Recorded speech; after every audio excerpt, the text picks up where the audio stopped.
Aujourd'hui, on va étudier la notion de domaine de définition d'une fonction.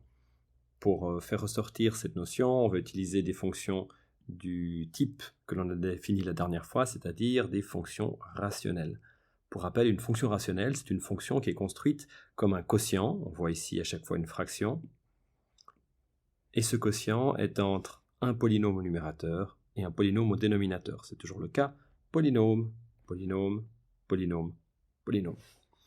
Ce que le polycopier à la page 43 propose pour faire ressortir la notion de domaine de définition, c'est de commencer par compléter des tableaux de valeurs pour les trois fonctions rationnelles définies ici, ici et ici. On va démarrer. Il s'agit donc de remplacer dans l'expression algébrique de la fonction le x par la valeur qui est donnée en en-tête de chaque colonne. Si on commence avec la première fonction f, quand on remplace x par moins 4 au dénominateur, on va obtenir moins 7, et au numérateur, on va obtenir moins 2. Moins par moins, ça va faire plus, donc on peut tout de suite écrire 7 demi. Et on poursuit comme ça. Maintenant, on va remplacer le x par moins 3 dans cette formule-ci. Au numérateur, on va obtenir moins 6. Au dénominateur, on va obtenir moins 1. Moins par moins, plus. Et 6 sur 1, c'est la même chose que 6. Poursuivons avec la valeur moins 2. Moins 2, moins 3, ça fait moins 5. Moins 2 plus 2, ça fait 0. Donc là, on aurait quelque chose qui ressemble à moins 5 sur 0. Mais si on essaie de taper ça sur une machine, ou si on réfléchit tranquillement à ce que ça veut dire, on va avoir des soucis. Ce nombre, moins 5 sur 0, n'est pas défini, ou plutôt cette expression n'est pas définie. Ça veut dire qu'elle ne correspond à aucun nombre. Si on essayait de placer moins 5 sur 0 sur l'axe des nombres réels, on ne saurait pas où le placer. Bon, poursuivons. On remplace maintenant x par moins 1. Quand x vaut moins 1, le dénominateur vaut moins 4, le numérateur vaut 1. Moins 4 sur 1, ça fait moins 4. Remplaçons maintenant x par 0. 0 moins 3, 0 plus 2, 2. Donc ça fait moins 3 demi. On poursuit, on remplace x par 1. Quand on remplace x par 1, ici on obtient moins 2. Lorsqu'on remplace x par 1, ici on obtient 3. Donc globalement, on a un nombre négatif par un nombre positif, ça fait négatif. Moins 2 sur 3. Vous avez vu qu'à chaque fois, je sépare la réflexion du signe de la réflexion sur la valeur absolue. Ensuite, on remplace x par 2. Au numérateur, j'obtiens moins 1. Donc un nombre 1 négatif. Ici, j'obtiens 4. Ça fait 1 sur 4. Le résultat était négatif, moins 1 quart. Suivant, on remplace x par 3. 3 moins 3, ça fait 0. 3 plus 2, ça fait 5. Donc là, on a un 0 sur 5. Et c'est peut-être le moment de comparer avec ce que l'on avait obtenu ici, pour observer que 0 sur 5 est parfaitement calculable. Si je le mets à la machine, ça me donne 0. Je peux donc le placer sur l'axe des réels. C'est un nombre qui est parfaitement défini. Et d'ailleurs, 0 sur 5, on préfère l'écrire simplement 0. Dernier calcul pour cette fonction, on remplace x par 4. 4 moins 3, ça fait 1. Ça fait 1. 4 plus 2, ça fait 6. Et on obtient donc 1 sixième.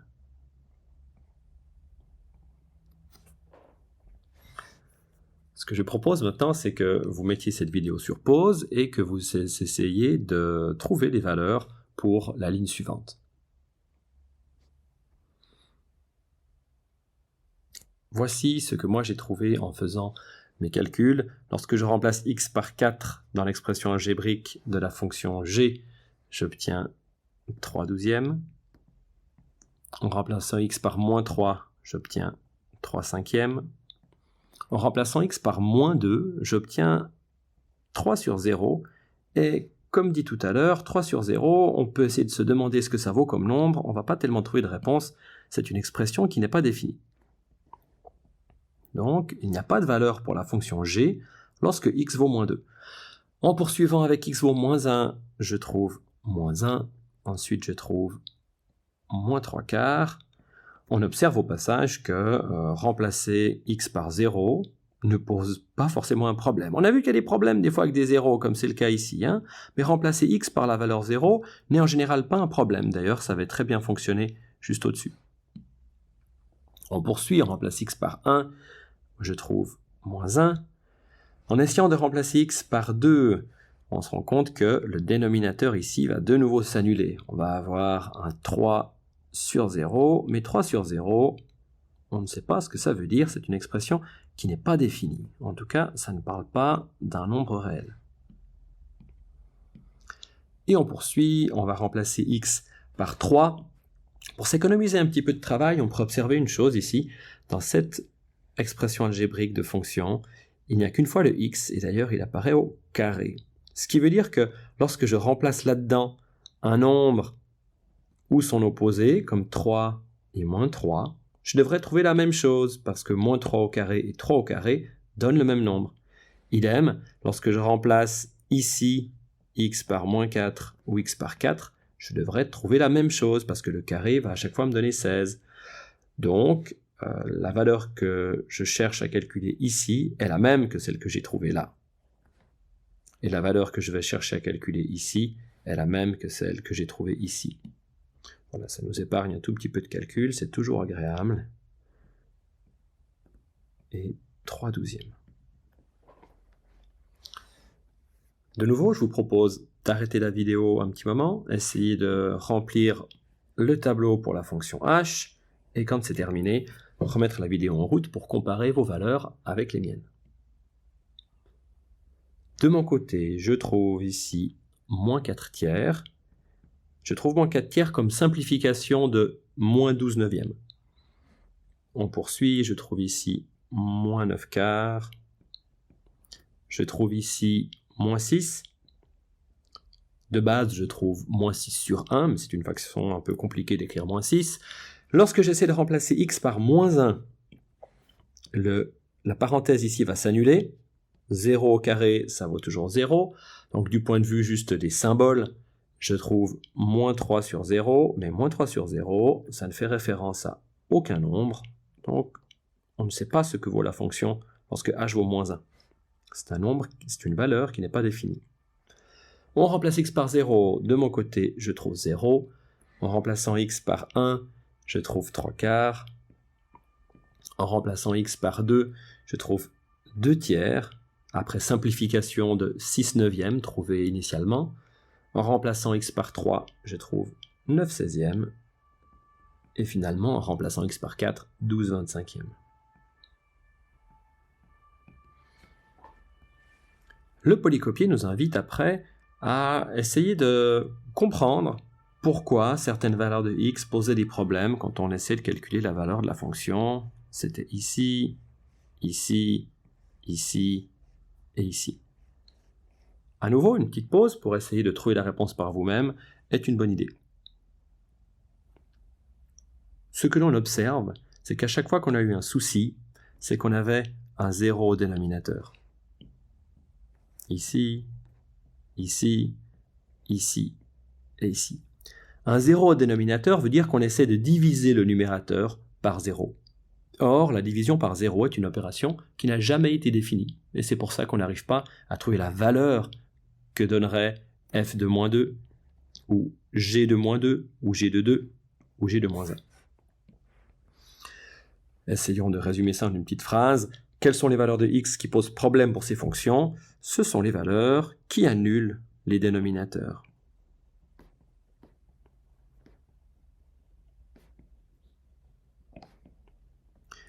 Parce que annuler un dénominateur entraîne une division par 0.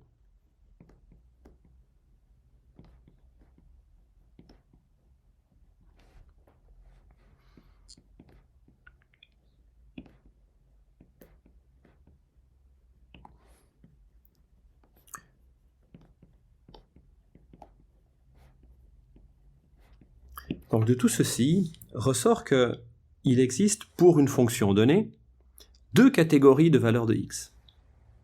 Il y a les valeurs de x qui me permettent de calculer la fonction, comme ici. Et il y a des valeurs de x qui ne me permettent pas de calculer la fonction. On va donner un nom à l'ensemble des x qui permettent de calculer la valeur de la fonction. C'est ce qu'on appelle, en mathématiques, le domaine ou l'ensemble de définition d'une fonction. Si la fonction s'appelle f, on note cet ensemble df ou EDF pour ensemble de définition. Donc je répète, l'ensemble de définition, ce sont toutes les valeurs de x qui permettent de calculer f de x. Et maintenant la question c'est, quand on nous donne une fonction, concrètement, comment est-ce qu'on trouve ce domaine de définition? Ici, on répond juste dans le cas où la fonction est une fonction rationnelle, c'est-à-dire le quotient d'un polynôme par un autre polynôme. On a vu que dans ce cas de figure, les problèmes viennent du dénominateur, parce que s'il s'annule, on est en train de faire une division par 0. Si on veut écrire les choses un petit peu formellement, on peut écrire les choses comme ceci. Qu'est-ce que ça veut dire? On nous dit que le domaine de définition est égal, et ensuite on va essayer de décrire la collection des x qui permettent de calculer la fonction. On décrit cette collection un petit peu à l'envers. On va dire la collection des x qui permettent de calculer la fonction, c'est tous les nombres, sauf, cette barre oblique signifie sauf, et après le sauf, il faut qu'on dise quels sont les x qui posent problème. Et avec le formalisme mathématique, ça s'écrit comme ça, c'est l'ensemble, les accolades désignent des ensembles, l'ensemble des x qui, cette barre verticale peut se lire qui, font que le dénominateur s'annule. Alors ici, il y a une petite coquille dans le polycopier. Le dénominateur avait été écrit avec un D majuscule. C'est bien lui. On peut mettre un D majuscule pour corriger. Donc en conclusion, lorsqu'on a affaire à une fonction rationnelle et que l'on cherche son domaine de définition, ce que l'on fait, c'est regarder son dénominateur, se demander quand est-ce qu'il s'annule, et les valeurs de x qui annulent ce dénominateur sont enlevées de la collection de tous les nombres, et ceci donne le domaine de définition. On termine cette vidéo avec deux exemples de calcul de domaine de définition. Démarrons avec cette fonction f.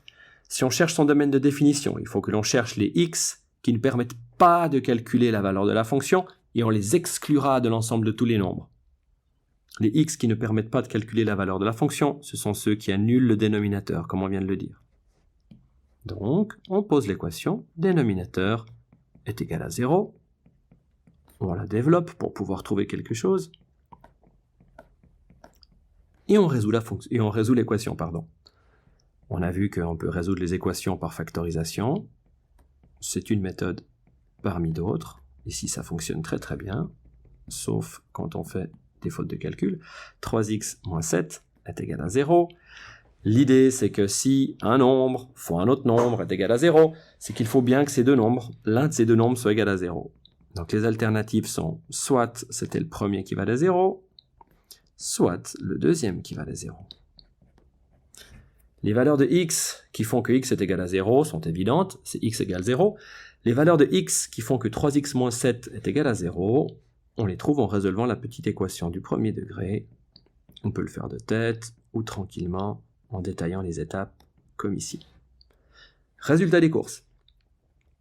Le dénominateur de cette fonction-ci s'annule lorsque x vaut 0 ou lorsque x vaut 7/3.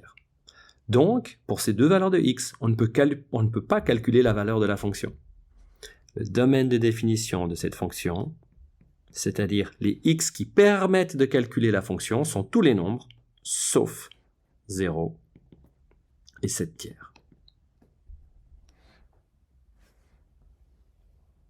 Deuxième et dernier exemple, un petit peu plus compliqué, mais la méthode est la même. Si on veut trouver le domaine de définition de la fonction g qui est donnée ici, il faut que l'on se demande quels sont les x qui posent problème. Ceux qui posent problème, ce sont ceux qui annulent le dénominateur.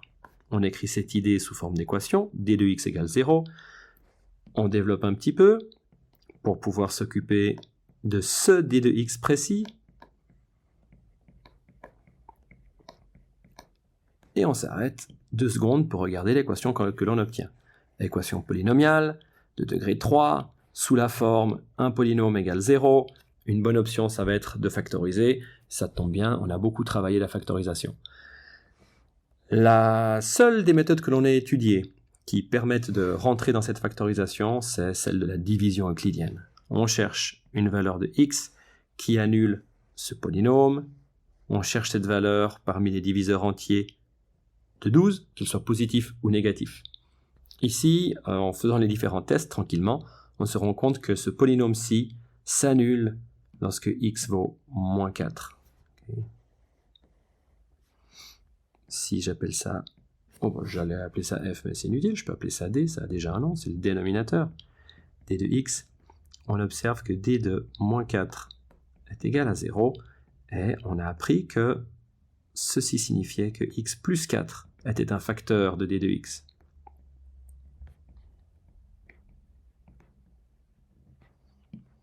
Donc, si on a trouvé un facteur, on peut commencer la factorisation.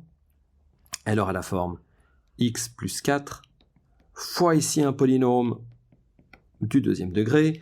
On peut faire le tableau de division pour trouver le polynôme qui manque ici. On peut utiliser la méthode où on essaye de proche en proche de deviner quels sont les coefficients du polynôme du deuxième degré qu'il faut mettre ici. Ce que l'on trouve, c'est 1x carré plus 0x moins 3. On a de nouveau affaire à une équation de la forme quelque chose fois quelque chose est égal à 0. On peut reprendre le raisonnement standard qui consiste à dire que si le produit de deux nombres donne 0, c'est que soit le premier est égal à 0, soit le deuxième est égal à 0. Je réécris le deuxième de façon un petit peu plus concise. Et on peut résoudre ces deux équations de façon séparée. La solution de la première, c'est moins 4. La solution de la deuxième, on peut utiliser la formule du discriminant pour la résoudre. On peut essayer d'isoler x en prenant garde à ne pas oublier la solution négative de l'équation. Et on trouve finalement les 1, 2, 3 valeurs de x qui faisaient que le dénominateur est égal à 0. Donc pour ces valeurs de x, le dénominateur vaut 0 et on ne peut pas calculer la valeur de la fonction. Pour toutes les autres valeurs de x, on peut calculer la valeur de la fonction. On résume ceci en disant que le domaine de définition ou l'ensemble de définition de la fonction g, c'est tous les nombres, sauf ceux qui posent problème, c'est-à-dire moins 4, moins racine de 3 et plus racine de 3. Maintenant, vous devriez être capable de dire ce qu'est le domaine de définition d'une fonction et être capable de le calculer dans le cas où la fonction est une fraction rationnelle avec un dénominateur factorisable.